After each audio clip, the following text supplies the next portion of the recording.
Welcome back to gaming தமிழர்கள். இந்த video நான் பார்க்க போகிறோம் அப்படின்னு கேட்டிங்கன்னா இது ஒரு சீரியஸான வீடியோன்னு சொல்கிறது ஒரு இம்பார்ட்டண்டான வீடியோ. ஃபர்ஸ்ட் ஆஃப் ஆல் வந்து பார்த்தீங்கன்னா நேற்று தான் வந்து ஓபி அப்டேட் புதுசாக சேஞ்ச் ஆச்சு. அந்த அப்டேட்லேயே பல கோளாறுபடி இருக்குது. உள்ள இது நல்லா இருக்குது, நல்லா இல்லை, பக்கு அப்படி இப்படி நிறைய இருக்குது.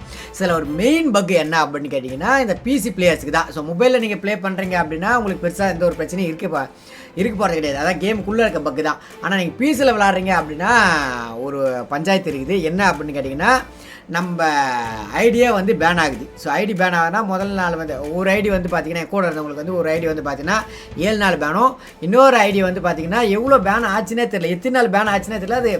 அது அந்த டைம் லைன் போட்டே வரல. ஸோ அது என்ன ஆச்சு ஏதாச்சுன்றதா முழுசாக பார்க்க போகிறோம். நீங்கள் எப்படி உங்கள் ஐடியா சேஃபாக ஆச்சுக்குதுன்றத நான் சின்ன ஒரு சில விஷயம்லாம் சொல்கிறேன். அதெல்லாம் பண்ணாமல் இருந்தால் okay. So first of all வந்து நேற்று ஓபி அப்டேட் சேஞ்ச் ஆச்சு. சேஞ்ச் ஆனதுக்கப்புறம் நானும் லிட்டில் பாயும் வந்து பார்த்தீங்கன்னா கேம் விளாடிக்கிட்டு இருந்தோம். நான் லிட்டில் பாய் லோடிங்கு அதுக்கப்புறம் சேர்த்து 4 பேர் நம்ம ஸ்குவாடாக சேர்ந்து வந்து கேம் விளாடிக்கிட்டு இருந்தோம். அப்போ கேம் விளாடிக்கிறப்போ வந்து பார்த்தீங்கன்னா திடீர்னு ஒரு 12 மேட்ச் தொடர்ந்து ஜெயிச்சுக்கிட்டே இருந்தேன். 13ஆவது மேட்ச் வந்து பார்த்தீங்கன்னா என்னோடய ஐடியில் இருக்க சிம்பிள் போயிடுச்சு. அதான் அந்த பிசி சிம்பிள் வரல, அது போயிடுச்சுன்னா நான் கூட கவனிக்கவே இல்லை. லோடிங் தான் பார்த்தோம் ப்ரோ. இந்த மாதிரி உங்களுக்கு அந்த பிசி சிம்பிள் போயிடுச்சு, என்ன பண்ணுவோம் எனக்கே பக்குன்னு இப்போ பிசி சிம்பிள் போச்சு. நம்ம கர்னா விட்டு வந்து 8 மாதம் ஆகுது. நான் கேட்டிருந்தேன் அவங்ககிட்ட முன்னாடி இந்த மாதிரி வந்து எனக்கு மொபைல் பிளேயர்ஸ் கூட கனெக்ட் பண்ணுற மாதிரின்னு. அவன் அப்போவே பண்ண மாட்டான், இப்போ வாடா பண்ணுற போகிறா அப்படின்னு நினச்சி இல்லை ப்ரோ அது பக்காக தான் இருக்கும் ப்ரோ, ஃப்ரீயாக விடுங்க ப்ரோன்னு சொல்லிட்டு நான் ரீலாகின் பண்ணி 2-3 முறை வந்து பார்த்தேன். அப்பயும் வந்து ஆகலை. ஸோ அதுக்கப்புறம் தான் வந்து பார்த்தீங்கன்னா கேமை ஃபுல்லாக க்ளோஸ் பண்ணிவிட்டு அதுக்கப்புறம் வந்து வந்ததுக்கப்புறம் தான் பிசி சிம்பிள் வந்துச்சு. நீங்கள் கேட்கலாம் ப்ரோ நீங்கள் அப்படியே ப்ளே பண்ணலாமே ப்ரோ, அந்த பிசி சிம்பிள் இருந்தால் உங்களுக்கு ஒரு பெனிஃபிட் தானே. ஸோ மொபைல் பிளேயர்ஸ் தான் ஆப்போசிட்டில் வருவாங்க, உங்களுக்கு ஈஸியாக இருக்குமே ப்ளே பண்ணேன். ஆனால் இங்கே தான் ஒரு செக் வச்சுருக்கான் கர்நாகாரன். என்ன அப்படின்னு கேட்டிங்கன்னா நேற்று நாங்கள் கேம் விளாடிக்கிட்டு இருந்தோம். அங்கே ஒரு பெரிய ப்ளஸ் என்னென்னா நார்மல் ஃப்ரீ ஃபயரில் வந்து லோடிங் விளாட்டுருந்தான்.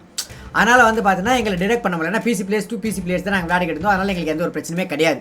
இங்கே நாங்கள் லைவ் வந்து பார்த்தீங்கன்னா ஒரு 11:30 போல் முடிக்கிறோம். முடிச்சதுக்கப்புறம் லிட்டில் பாய் கூப்பிட்டாரு ப்ரோ இந்த மாதிரி வாங்க நம்மளுக்கு தான் பி சிம்பிள் காட்டல இல்லை.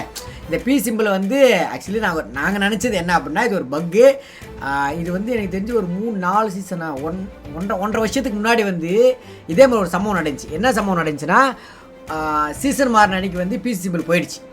பிசி சிம்பிள் போனதுக்கப்புறம் ஒரு 2-3 ஹவர்ஸ் வந்து நாங்கள் ரேங்க் வேகமாக புஷ் பண்ண ஆரம்பித்தோம் பிசிலேயே. அப்படியே உடனே வந்து பார்த்திங்கன்னா ரேங்க் உள்ள பிசி சிம்பிள் வர ஆரம்பிச்சிருச்சு, மொத்தம் முடிஞ்சு போச்சு. ஸோ அது வந்து ஒரு பக்காக இருந்தது. அந்த பக்கால் வந்து எங்கள் ஐடிக்கோ இல்லை எந்த ஒரு பிரச்சனையுமே இல்லை. நானும் அப்படி தான் நினச்சேன். லிட்டில் பாய்கிட்ட அதான் சொன்னேன் ப்ரோ அது பக்கு தான் ப்ரோ, ஒரு 2-3 ஹவர்ஸ் தான் இருக்கும், எப்படி இருந்தாலும் போயிடும். ஸோ அதனால் வந்து ரேங்க்கை புஷ் பண்ணுறதா புஷ் பண்ணிக்கலாம் ப்ரோ, பிரச்சனை இருக்காது ப்ரோ அப்படின்ற மாதிரி சொன்னேன். அவர் என்ன பண்ணார், அவரோட மெயின் ஐடியில் போல. ஆக்சுவலி அவர் போனது நல்லா கேட்டுங்க, இதுதான் வந்து அது கோரே. அவரோட மெயின் ஐடியில் போல் அவரோட செகண்ட் ஐடியில் போயிட்டு வந்து பார்த்தீங்கன்னா அந்த பக்கை யூஸ் பண்ணி வந்து கேம் விளாடினார். அது ஒன்றும் இல்லை கைஸ், வெளியே போயிட்டு உள்ளே வந்தான்னு வச்சிங்களேன், ஒரு தாட் லாகின் பண்ணிட்டு வெளியே போய்ட்டு உள்ளே வந்தீங்கன்னா பி சிம்பிள் காட்ட மாட்டேங்குது. அது நாங்கள் விளையாடுற எம்எஸ்சியில் வந்து பி சிம்பிள் காட்டல. சரி பி சிம்பிள் காட்டலையேன்னு வந்து பிஆருக்குள்ளே போனால் 52 பேர் வராங்க. பிசியில் மொத்தமே வந்து 32 பேர் தான் வருவாங்க, 52 பேர் வராங்க. சரி இதை வச்சு நான் ஒரு 2-3 கண்டென்ட் எடுத்துக்கிறேன் ப்ரோ அப்படின்னு செகண்ட் ஐடியில் வந்து நேற்று வேக்கி ப்ரோ லிட்டில் பாய் இவங்கெல்லாம் போயிருந்தாங்க. அங்கே போய்ட்டு ஒரு 3 மேட்ச் ஏதோ விளாண்டாங்க. 4வது மேட்ச் அப்போ வந்து பார்த்தீங்கன்னா அவங்க ஐடி பேன். சரி ரீசன் என்னன்னு கேட்டிங்கன்னா நீங்கள் வந்து ஏதோ தப்பான விஷயத்தை வந்து யூஸ் பண்ணுறீங்க, அதனால் வந்து உங்கள் ஐடி பேன் வந்து பார்த்தீங்கன்னா பேன் அடிச்சிட்டாங்க. ஆக்சுவலி வந்து பக்கு விட்டது ஃப்ரீ ஃபயர் சைடில், இந்த ஓபி அப்டேட் நம்மளுக்கும் இதுக்கு சம்மந்தமே கிடையாது. பக்கு விட்டது அவன், அதில் இந்த ஐடி போயிடுச்சு. சரி ஓகே அந்த பக்கு யூஸ் பண்ணிட்டான் அதனால் இந்த ஐடி போயிடுச்சுன்னு நீங்கள் ஒரு லாஜிக் சொல்லலாம். இங்கே அடுத்த ட்விஸ்ட் என்னென்னா அதாவது அந்த எம்ஐசிலேயே லாகின் பண்ணி வச்சிருந்த இன்னொரு ஐடிக்கும் சேம் ப்ராப்ளம். இப்போ வந்து பார்த்தீங்கன்னா ஐடி வந்து மொத்தமாக போயிடுச்சு. அந்த ஐடியில் வந்து குரூப்பில் போக முடியல, இந்த பிரச்சனை. அதுக்கப்புறம் வந்து பார்த்தீங்கன்னா யாருக்கும் அதான் ஃப்ரெண்ட்ஸ்குள்ளே விளையாட முடியல, பிளாக் லிஸ்ட் விழுந்துருச்சு, இதுமாதிரி பல பிரச்சனை. சரி ஓகே இவருக்கு தான் இந்த பிரச்சனை இருக்குது அப்படின்னு பார்த்தா இவர் ரேங்கடு போய் விளையாண்டார், இவர் லிட்டில் பாயும் வேக்கி ப்ரோ. இப்போ அடுத்து நாங்கள் இன்றைக்கி ஆஃப்டர்நூன் வந்து லைவ் போகிறேன். அப்போ எர்வின் இருக்கான், எர்வின் வந்து கேட்டேன். நான் கூட மெயின் ஐடியில் போகல. எனக்கு என்ன பயம்னா நேற்று நான் விளையாடுறப்போ 2-3 மேட்ச் வந்து நான் ரேண்டமாக அப்படி போனேன், எனக்கு இது எதுவுமே ஆகலை. ஸோ என்னோட ஐடி சேஃப் தான் இப்போ வரைக்கும். ஆனால் எங்கள் பிரச்சனை என்னன்னா என்னோட ஐடி போகிறது எனக்கு பயமாக இருக்குது. நான் இப்போ பிசியில் போய் விளையாண்டு திரும்ப ஐடி பிளாக் லிஸ்ட்டு இருந்தால் கூட ஒரு 7-8 நாளில் வந்துடும், வேறு ஐடி அட்ஜஸ்ட் பண்ணிக்கலாம். மொத்தமாக போயிடுச்சுன்னா ஒரு 1.5 லட்சம் டைமண்ட் கிட்டே இருக்குது, ப்ளஸ் அதில் நிறைய மெமரிஸ் இருக்குது. அவ்வளோ பெரிய ஐடி நான் விட்டுருமா அப்படின்ற மாதிரி இருக்குது. இந்த பக்கை வந்து கிளியர் பண்ணுறது அவங்களுக்கு வக்கு கிடையாது. ஸோ அதை பண்ணவும் மாட்டானுங்க. அந்த பக்கை வந்து ஏதோ ஒரு சில கண்டென்ட் நாங்கள் எடுக்கலான்னு போகிற யூடியூபர்ஸ்க்கு பேன் அடிச்சு விட்றானுங்க ஐடியை. ஆனால் ஹேக்கர்ஸ் இன்னும் இன்றைக்கி வரைக்கும் இந்த கேமில் வந்து ஹேக்கர்ஸ் இருந்துக்கிட்டு தான் இருக்கான். அவனை எதுவுமே பண்ண மாட்டான். அதாவது நேற்று நைட் லாஸ்ட் விளையாடின மேட்ச் கூட 18-6 அப்போ வந்து ஆக்கர் தான் எங்களை வந்து அடிக்கிறான். ஆக்கர் ஸ்டிக்ஸ் போயிடுச்சு ஓகே. பட் அந்த மேட்ச்சில் லாஸ்ட் மேட்ச் நாங்கள் ஆடின மேட்ச் வந்து பார்த்தீங்கன்னா ஆக்கர். ஏண்டா கோடி கோடியாக கொட்டுது ஃப்ரீ ஃபயரில், எப்படி கோடி கோடியாக கொட்டுது, உன்னால் வந்து ஒரு ஆக்கரை பேன் பண்ண முடியல. ஆனால் இங்கே வந்து பார்த்தோன்னா சும்மா அந்த பக்கு வந்துருச்சு, அந்த பக்கில் எங்களுக்கு ஐடி போகணும்னு கூட தெரியாது, தெரியாமல் போய் ஒரு ஐடி ஆகி அந்த ஐடி போயிடுச்சு. இந்த ஐடி போனது கூட பரவாயில்ல, லாகின் பண்ணி வச்சுன்னா இன்னொரு ஐடி வந்து போகுது. இதுக்கு என்ன சொல்யூஷன் இல்லை, எப்படி கொண்டு வர போகிறான், என்ன கதைன்னு தெரில. இந்த கதை சொல்ல பண்ணுறேன் பாருங்கள். இப்போது இவங்க 2 பேராவது வந்து பிஆர் சிஎஸ்சி இப்படி போனாங்க. இங்கே எர்வினோட ஃப்ரெண்டு ஒருத்தர் இருக்காரு பாருங்க, ரூம் மேட்ச் தான் போயிருக்காரு.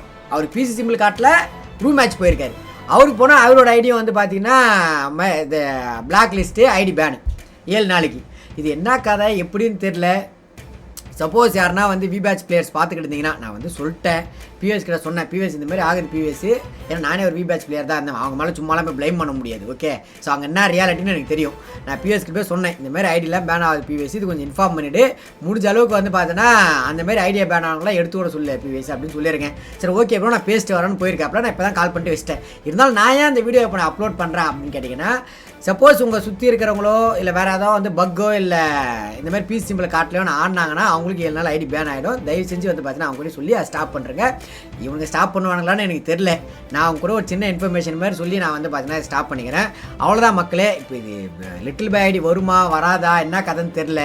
அந்த மாதிரி வந்து எனக்கு என்னோடய மெயின் ஐடியில் ஆடுறதுக்கு போய் பிசியில் பயமாக இருக்குது. இவங்க ஒரே அடியாக பிசி பேனு, அதான் பிசிலே விளையாடக்கூடாதா நீ பேன்ரா அப்படின்னு சொல்லிட்டான்னு வச்சுங்களேன். நாங்கள் ஏன் பிசி பக்கம் போகிறோம், மொபைல் பக்கம் போய் விளையாட போகிறோம். நீங்கள் இப்போ கேட்கலாம் அப்புறம் மொபைலில் போய் விளையாடலாமா ப்ரோ அப்படின்னு. மொபைல் சீரியஸாக எனக்கு வியூஸ் போகலன்றதால பிசியில் பிடிச்சிட்டு இருக்கோம். அது இல்லாமல் வந்து பிசியில் இன்னும் கொஞ்சம் குவாலிட்டியாக கொடுக்க முடியுது, எல்லாம் இம்ப்ரூவ்மெண்ட் பண்ண முடியுது. மொபைலில் விளையாடுறவங்களும் இருக்காங்க, நிறைய ஸ்ட்ரீமர்ஸ் இருக்காங்க. பட் அவங்க அந்த ஸ்டார்டிங் ஸ்டேஜ் கான்ஸ்டன்ட்டாக வந்துட்டாங்க. இப்போ இங்கே இருக்கிறவங்களாம் வந்து மொபைல் வேணால் பிசியில் விளையாட பெட்டராக இருக்கு ப்ரோன்னு சொல்கிறாங்க. ஸோ அதனால் நான் பிசியில் விளையாட பழகிட்டேன். இதை வந்து நாங்கள் பிசிலே விளையாடக்கூடாதுன்னு எனக்கு மொத்தமாக பேன் பண்ணால் நாங்கள் கேட்க மாட்டோம். ஸோ அதே மாதிரி நீங்கள் ஆக்கர்லாம் பேன் பண்ணிட்டு க்ளீனாக வச்சுருக்கேன் அப்படின்னா நாங்கள் அதையும் கேட்க மாட்டோம். ஆக்கரை கிளியர் பண்ணல, நாங்கள் பிசியில் விளையாடுறதுக்கு ஆப்ஷன்ஸ் இருக்குது, பக்கு நீ விட்டுட்ட, அது எங்கள் சைடில் எந்த ஒரு பிரச்சனையும் கிடையாது. ஆனால் எங்கள் ஐடி மட்டும் எடுத்துப்பேன். லிட்டில் பேலாக அந்த ஐடி கிட்டத்தட்ட லட்சக்கணக்கில் வந்து காசு செலவு பண்ணியிருக்காரு. அந்த ஐடி இப்போ போயிடுச்சுன்னு நினைக்கிறப்ப எனக்கே ஒரு மாதிரி எப்பட்றா இப்போ அந்த ஐடியிலேருந்து ரிகவர் ஆகி வெளியே வரதுக்கே பெரிய விஷயம். ஏற்கனவே ஒரு ஐடி ஒரு ஐடியா வருது பேனு, பகைன் இன்னொரு ஐடி பேனு, லட்சக்கணக்கில் செலவு பண்ணி எல்லாத்தையும் எடுத்து வச்சுருக்காங்க. வீடியோ கண்டென்ட் போடுறோம், நம்ம ஒரு லைவ் ஸ்ட்ரீம் போடுறோம். ஏன்னா அவரோட இன்வெஸ்ட்மெண்ட்டே அந்த ஐடி தான். அந்த ஐடியா பிடிக்கிட்டா அடுத்த நாள் எப்படி லைவ் வருவார், எப்படி வீடியோ வருவாங்க, இந்த யூடியூப் கம்யூனிட்டி எப்படி வளரும். இப்போ இந்த ஃப்ரீ ஃபயர் கம்யூனிட்டியில் வந்து பாதி பேர் இருக்கிறது வந்து பார்த்தா கன் ஸ்கின்னை பார்க்குறதாலையும் இல்லை பேர் என்னது ட்ரெஸ் போட்டுருக்கிறதால தான். அதாவது இப்போ என்ன கம்பேர் பண்ணிங்கன்னா எனக்கு கேம் பிளே சூப்பராக இருக்குமானா கிடையாது. ஏதோ ட்ரெஸ்ஸு கிஸ்ஸு வச்சுக்கிட்டு கொஞ்சம் வத்தம் சுத்தமாக வச்சுன்னு இந்த ஸ்பின் வீடியோ போட்டு ஓடிக்கிட்டு இருக்கேன். ஸோ இப்போ ரொம்ப கீழேருந்து வரவங்க இல்லை லிட்டில் பை மாதிரி வந்து பார்த்தீங்கன்னா 0லேருந்து ஸ்டார்ட் பண்ணுறவங்களாம் ஓகே இவன் செகண்ட் ஹெல்ட் வச்சுருக்கான், இவன் நல்ல பிளேயராக இருப்பான்னு அந்த மைண்ட் செட்டில் தான் வந்து நிறைய பேர் வியூவர்ஷிப் பார்க்க ஆரம்பிப்பாங்க. அதுவுமே வந்து இப்போது குறையுது. இப்போ ஸ்கில் இருக்கிறவங்களுக்கு வந்து இங்கே வாய்ப்பே கிடைக்கலான்னு கேட்டால் அந்த டிபார்ட்மெண்ட்டுக்குள்ளே வரல. நான் சொல்கிறது என்னென்னா இப்படி சின்ன சின்ன யூடியூபர்ஸ் கூட இந்த இடத்துல வரப்போ இங்கேயும் பேன் அடித்தா அதுக்கு என்ன சொல்யூஷன் தெரில. சப்போஸ் விபேட்ச் பிளேயர்ஸ் யாருன்னா பார்த்துட்டிங்கன்னா தயவு செஞ்சு இதை போய் இன்ஃபார்ம் பண்ணுங்கள். இது பெரிய இஷ்யூவாக போய்கிட்டு இருக்குது. எனக்கு கான்டாக்டே கிடையாது. நான் சும்மா ஒரு 4 பேர் தான் விளையாடுவேன். 4 பேரை விசாரிக்கிறப்பவே அவங்க ஃப்ரெண்ட்ஸுக்குன்னு வந்து பார்த்தீங்கன்னா ஐடி பேன் ஆகுது. ஸோ சப்போஸ் நீங்கள் பிசி பிளேயராக இருந்தீங்கன்னா அந்த பிசி சிம்பிள் இல்லாமல் ப்ளே பண்ணாதீங்க, ஐடி பேன் ஆகுது. ஓகே ஸோ அவ்வளோதாங்க, இதுதான் சொல்லணும்னு நினச்சேன், சொல்லிட்டேன். எல்லோரும் சேஃபாக இருங்க. நைட் லைவில் அவங்களுக்கு சந்திக்கிறேன். நன்றி, வணக்கம், பாய் மக்களே.